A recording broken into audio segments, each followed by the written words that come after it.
are taking a live look right now at the Senate Intelligence Committee chambers, where staff are getting ready for today's testimony from former FBI Director James Comey. In 7 pages of opening remarks released yesterday, Comey detailed numerous apparently uncomfortable interactions that he had with President Donald Trump. Testimony is set to start at 9 this morning. We'll be carrying it live on KX4. Hi again, and good morning, everyone. Thanks for waking up with the Valley today. I'm Lisa Bedeau here with Kyle Bosch. Just getting started with our nonstop news and weather to the top of the hour to help you plan your day. Breaking news this morning. Police in the Ukraine are investigating an explosion early today on the territory of the U.S. Embassy in Kiev. Officials say that someone threw an explosive device onto the U.S. Embassy grounds. They are calling the incident a terrorist attack. Fortunately, there are no reports of any injuries. Real severe weather and a planned emergency test led to a confusing afternoon for some people in the valley. Several people reached out to Valley News Live asking why the severe weather sirens were being tested in Fargo at the same time as tornadoes were brewing in the northern part of the state. Fargo's emergency manager tells us if there is severe weather in Fargo or Moorhead, they will cancel the siren testing. Now, after we told them about people's concerns yesterday, he says that they will probably look into creating a new policy. Well, you saw some of that amazing video that we got in yesterday, and here is more of it. The confusion in Fargo turned into very real concern in other areas. Incredible video coming in from one of our viewers of a tornado touching down just west of Hatton, North Dakota, one of 5 confirmed tornadoes to touch down yesterday afternoon. Unbelievably, no one was hurt in this twister, and there wasn't really much damage. The man who shot this, Jesse Bai, says he was just a few hundred feet away at the time. The National Weather Service has surveyed 2 of the tornadoes so far, including the one near Hatton. Both have been rated EF0. 6:51, time to get a look at weather and traffic on the one, starting with meteorologist Lisa Green, who of course has much more on that severe weather outbreak from yesterday. Lisa? Yeah, we got plenty of pictures to show you here. We received those from you guys, our viewers, and you can see them too on our gallery at valleynewslive.com. This is one photo, another photo of that Hatton tornado. You can see that tube there, that tube of circulation, and then of course the dirt that was getting picked up. This one sent to us by Brittany.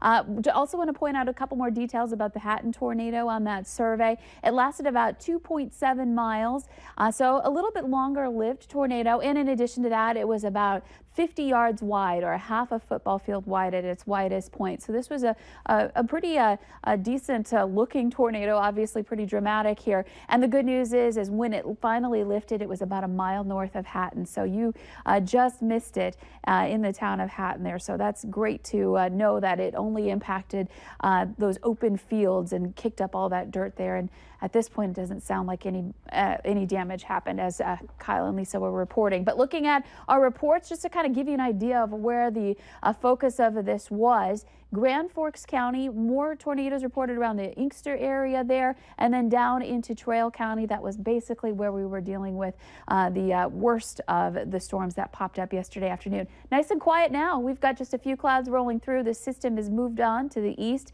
The problem, though, is the fog. We've got a quarter-mile visibility in Detroit Lakes and less than a mile in Roseau. So especially into northwest Minnesota, we've got some issues with fog. And you can see on our Storm Team Skycam, there's just a little bit of haze here in Fargo. Visibility is just slightly lower, but otherwise we'll end up with another sunny day here for today. 56 degrees in Fargo, 58 in Grand Forks, so a pleasant way to start our day. Our temperatures are pretty comfortable, and we'll continue to climb there from the 50s into the 70s to some low 80s. This weekend, real heat starts to build in. Starting tomorrow, some of us hitting 90 tomorrow, and then Saturday, most of the valley getting in on those 90s. It could be really hot ending up on Saturday. Sunday, more storms, and we continue to have a storming pattern as we move into next week. Let's check in now with Al. Police were on Interstate 94 this morning eastbound, and traffic is most definitely picked up out here. So have speeds. 60, 65, 70 miles an hour, pretty common out here, that's for darn sure. Westbound I-94 is busier than eastbound I-94, but there's plenty going on eastbound as well. Quick reminder for you that we have that stalled car on eastbound Interstate 94. It's an older Impala. It's right near the 25th Street ramp. Make sure you're looking out for that. No lights, no flashers. On I-29, plenty of action there as well. In fact, our community's waking up, so you got to prepare for it if you're hitting the roads this morning. Make sure you're driving extra carefully. Al Lamont, Valley Today traffic.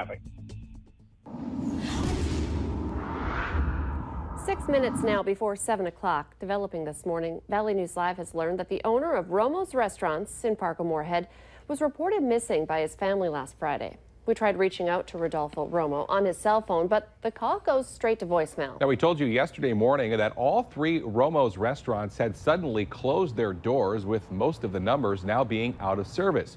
One of the locations did have a sign taped to the door suggesting that they were closed for maintenance, but so far we haven't been able to get any other details. Today is the last day of final interviews for the West Fargo police chief job. FBI Special Agent Heath Yonke met with city staff yesterday. Today, it's North Dakota Highway Patrol Lieutenant Troy Hischer's turn. West Fargo city officials say additional interviews are not expected after this round, but they have not announced any timeline for making their final decision. Moorhead police tell Valley News Live this morning that there's still no sign of a missing man who's been the subject of a river search this week. 29-year-old David Tycane reportedly entered the Red River near 1st Avenue North Monday, but there are conflicting witness statements about whether he was able to swim to shore. Search crews have been out in that area the past couple of days looking for Tycane. Anyone with information on where he might be is asked to call Moorhead police. The man who died in a construction accident in the Northern Valley has now been identified. East Grand Forks police say 58-year-old Richard Bruce of Grand Forks fell from the rafters at a home construction site on Monday afternoon. Bruce was rushed to the hospital but died the next day. An investigation is underway after a man was found dead in a parking lot at Williston State College. Investigators say 27-year-old Thomas Ober of Williston died of an apparent drug overdose. He was found in a parked car Tuesday morning. Police say they are waiting for an autopsy report before releasing the type of drug. Funeral arrangements are now set for a man who died from injuries during a fight in downtown Fargo last month. Visitation for Jamie Grant will be held Monday from 5 to 7 at Bolger Funeral Home in Fargo, with a prayer service starting at 7. Grant's funeral is Tuesday morning at 10:30 at St. Anne and Joachim Catholic Church in South Fargo. You can support hundreds of North Dakota athletes this summer during the 3-day Special Olympics State Summer Games. It all kicks off with opening ceremonies tonight. Giving us all the details is the Valley Today's Christy Larson, joining us live from downtown Fargo. Hi, Christy.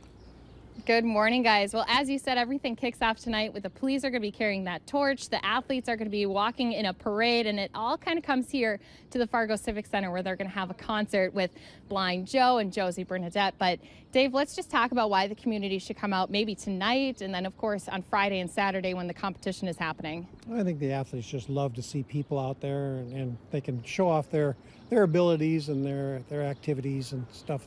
Gives them a little bit of a good feeling. Yeah, and you've been a coach for nearly 30 years, and you said that sometimes, whether you're there supporting them or coaching them, you say the smiles are what's going to make you feel good about it too.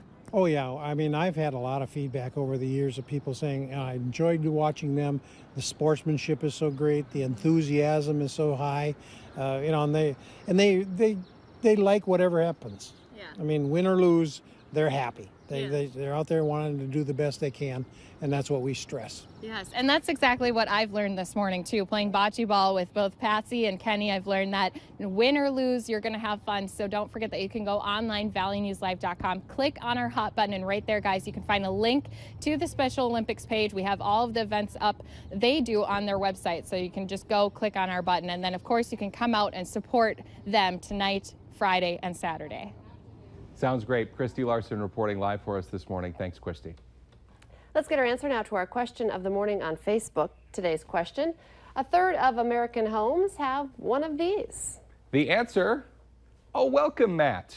Remember, you can take part in our question of the morning by heading to our Valley News Live Facebook page, where we, of course, invite you to join the conversation throughout the day. A lot of people, Lisa Green, still obviously talking about that wild weather that fired up yesterday afternoon. Sounds like today, though, going to stay much quieter. Much quieter today. We're going to be dry. We're going to enjoy some sunny skies. We do have some fog. You can see some of that here in Fargo, though that's not hampering our visibility too much this morning, at least not in the FM metro.